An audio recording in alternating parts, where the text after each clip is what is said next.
So improv. Improv really is role playing. How many of you in the audience are professionals? And by that I mean you actually consider yourself a professional writer, a professional actor. Good. Come on now, it's Hollywood. Y'all like, oh, okay, I am. Okay, good, good. For you guys, improv is an invaluable tool. For the writer, improv means that you can sit there and you can come up with your entire story, your entire arc, each character, and you can basically perform it. When I first started dating my wife and I was up late night writing, I actually would get up, and we had a really small studio apartment off of Los Feliz. So I'd be like in the corner, which was the kitchen slash bedroom nook, and I'd start writing these sketches like, you can't do that, I'm gonna tell you something, run it out. And she'd watch me, and she thought I was like this crazy homeless man. Until I told her what I was doing. So it's it's a really, really incredible tool. And for the person that is not the serious actor or writer, you just want to have fun, that's great too. Because improv is also about freeing yourself up so that you can get up in front of your organization, in front of your coworkers or your boss and actually speak and not be afraid. So it's role playing. Think of it that way. It's really easy. You know, kids, when you're 5, 6, and you guys are taking boxes and making a tank out of it, and you're cowboys and Indians, and you shot me, no you didn't, I'm still alive, and he runs. Kids are the best improvisationalists ever, because kids innately know the rules to improv. And I'm going to give you those rules right now, because I have a second page, because I'm a professional. Kids know these rules, and it's amazing because as we get older, we lose these things. Like for instance, the first thing I have here is listening. That's going to be paramount all evening. When I get a couple of volunteers up on stage, I'll give demonstrations of a few different games. Listening, listening, listening. The stuff that we do on Who's Line is by far the fastest improv that I've ever done. And I just mean that because you're playing with the big boys. Between Ryan Collin and Greg Proops, they are masters, and you have to come ready to play. So if you're not listening, if you're in your own head, if you have your own agenda, you're done. It moves that fast. Let's say that a game is called, and then they say, okay, the scene takes place on a ship.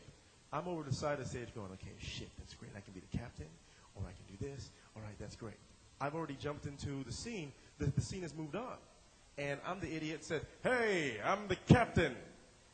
And then they look at me and Ryan kicks me off stage, and that would be no fun. So you have to actively listen at all times, even if you're not in the scene, even if you think you have this great thing, you have to get out of that habit. You have to be in the moment, and I hate to say that because it is such a cliche actor-directory thing, being in the moment, but it's true. Because in a script, you can fake your way through. I know that in 2 pages, I've got this scene, so I'll make some business over here. Okay, great. I'm totally thinking about something else, but I hear my cue. Great, now I'm going to act. You have no chance to do that in an improvisational scene because that scene, they don't know where they're going, the 2 people involved in the scene. So if you're the 3rd person coming in, you have to be alert because there is no roadmap for you. So you always have to listen. I'm going to come back to that time and time again during the course of the evening. What's the most important thing? Exactly. And listening, I always don't even mean, listening with your ears. I also mean listening so well that you're aware of the people on stage. It's basic stagecraft. Really being aware of where the people that you're dealing with are. Being aware that someone may be making a physical offer. That instead of talking, which is an instinct, that we as actors have to overcome even in scripted material because you just want to talk. And as soon as you're improvising, I've got to put out so much information that, you have to know everything about me. I'm a gunslinger, and I have these guns, and I got these blah, blah, blah, blah, blah. You know what? Shut up. Just shut up and take your time. But know, Jonathan, stand up for me, that if the two of us started, a good exercise to practice your awareness is basically to just start off scenes and be completely silent. And the audience ought to be able to get everything they need to know within the first minute and a half. So Jonathan would just start doing something. So immediately, I think, he's hungry or just playing doofy or whatever. So he's hungry. So I'll make an offer right now to I'll just,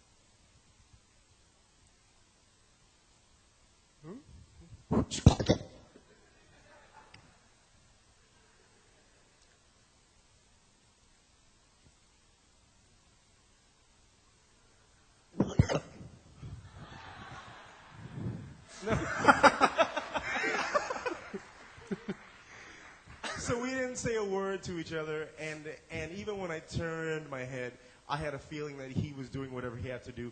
We were setting each other up, and so that just goes back to listening and being very, very aware.